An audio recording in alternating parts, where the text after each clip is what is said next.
Hey everyone, welcome back. Today we're doing a deep dive on Fakar shisha mixes. Ooh, sounds fun. Yeah, I'm excited for this one. We're looking at this article. It's from hookah-shisha.com, and it's called The Best Fakar Shisha Mixes. I've seen that one before.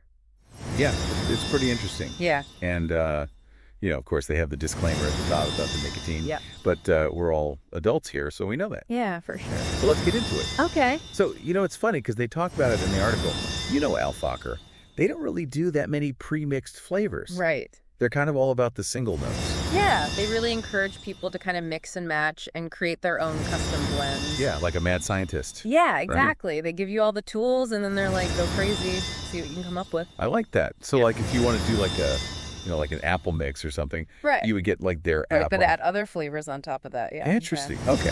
So they call it like a painter's palette or something in the article. Yeah. A painter's palette of flavors, I think, is the exact quote. I love that. Okay, so I am looking through this list. Okay. And I have some questions. Like orange, blueberry, and orange. Like how? Yeah, that one raises some eyebrows for sure. What's on that? Right. But that's the beauty of flavor blending. Sometimes the most unexpected combinations can be the most delicious. The article actually explains that the sweetness of the blueberry kind of balances out the tartness of the orange. So you end up with this surprisingly refreshing taste. Oh, so it's like a calculated risk. Yeah, exactly. It's not just about throwing random flavors together and hoping for the best. There's a science to it, an art to it. Okay. Yeah, because some of these other ones, they sound interesting. Like this one, Peach Cocoa, Peach Coconut Vanilla. Okay. Yeah, that's a good one. That sounds pretty good. It is. It's Yeah. really delicious. You've got the sweetness of the peach, then the vanilla adds this kind of warm smoothness, and then the coconut brings in that tropical element. Ooh, that sounds so good. So they talk about these different mixing techniques too, like side-by-side mixing and layering. Right. And they even mention pre-mixing some flavors ahead of time. Okay, well, so how's side-by-side different than layering? So with side-by-side, you're basically packing different flavors next to each other in the bowl. So with each puff, you get a distinct burst of each flavor. Oh, so that's cool. So you can taste each flavor individually. Right, exactly. And then layering is more about creating a gradual blend where the flavors kind of meld together as you smoke. Interesting. So side by side is like a party in your mouth, and layering is like a slow jam. I like that analogy. You got it. Okay, so I'm looking at some of these names too, and some of them are very creative. Hookah and Shisha Works, Lemon Rose, and Jasmine. That one sounds amazing. What do you think about that one? Well, the article describes it as smelling like a department store candle section, which I think is hilarious but accurate. It's all about those floral and citrus scents that really transport you. Oh yeah, that does sound nice. Okay, so then there's this one, Cardguava apple, double apple mint, guava, and cardamom. That one's interesting because it uses cardamom, which actually has its own subtle cooling effect, but it can easily get lost in the mix.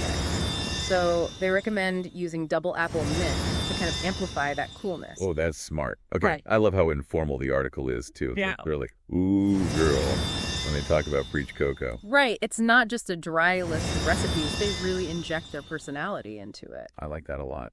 Okay, so I noticed they use mint in a lot of these. Yeah, mint is a really versatile ingredient in shisha mixes. So it's not just for the cooling sensation. It definitely provides that refreshing coolness, but it can also enhance other flavors. Like it can bring out the sweetness of fruits or cut through the richness of creamy flavors. Interesting. So it's like a supporting actor that really steals the show. Exactly. And there are so many different types of mint to experiment with too. Spearmint, peppermint, apple mint, berry mint. The list goes on. That's cool.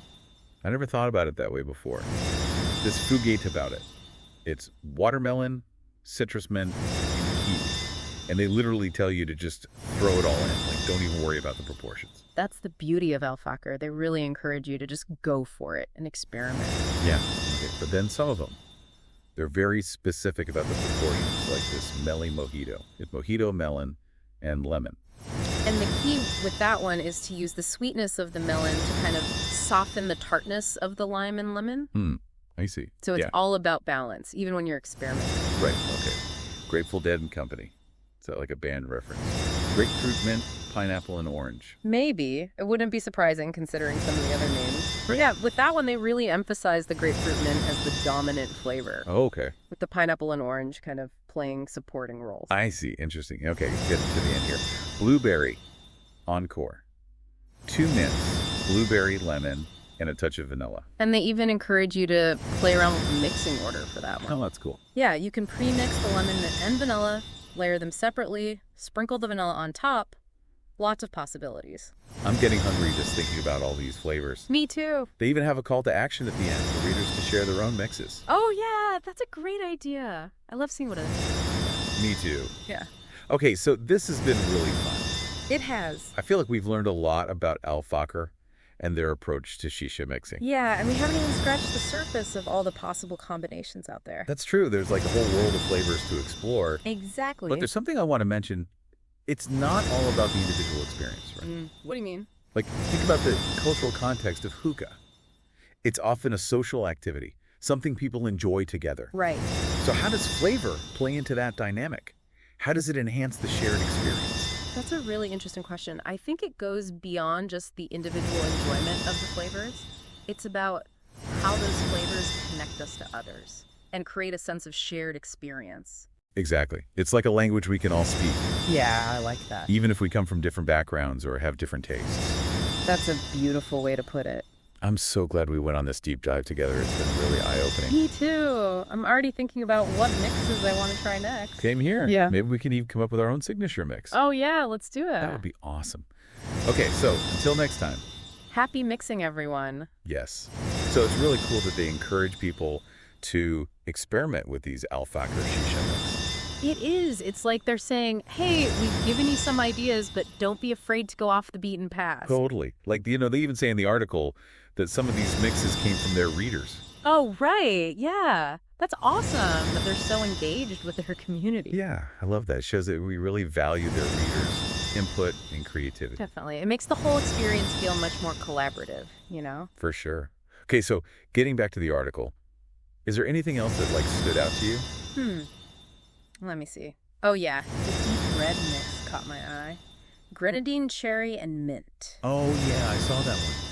What do you think about that one? It sounds really interesting the way they describe the layering of those red fruit flavors. Yeah, I love the name, too. Deep red. It's so evocative.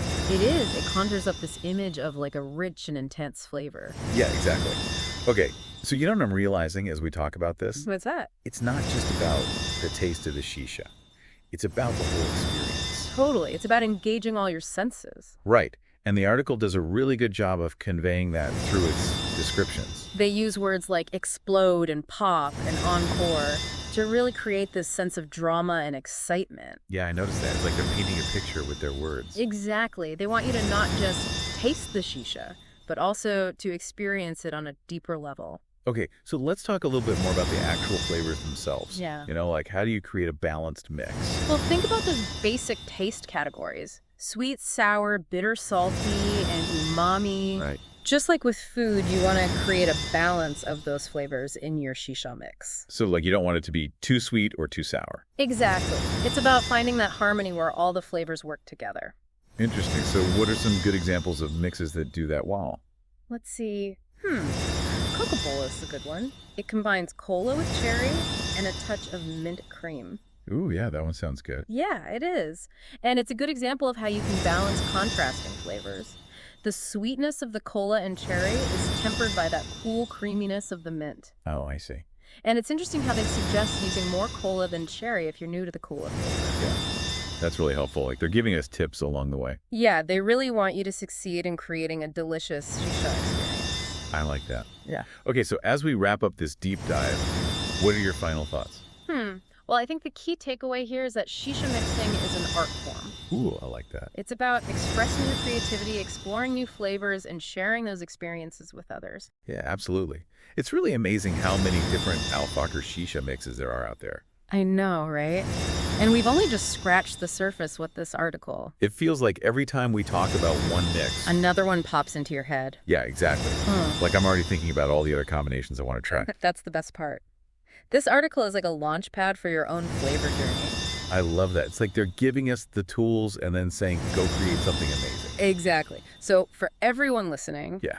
don't be afraid to experiment. Let your taste buds be your guide. And as you're coming up with your own mixes, Okay. I want you to think about something. What's that? Remember how we talked about the cultural context of hookah? Yeah. It's often a social activity, right? Right. So I'm curious how flavor plays into that dynamic. Oh, that's an interesting thought. Like, how does it enhance the shared experience of smoking hookah with friends? Yeah, that's a good question.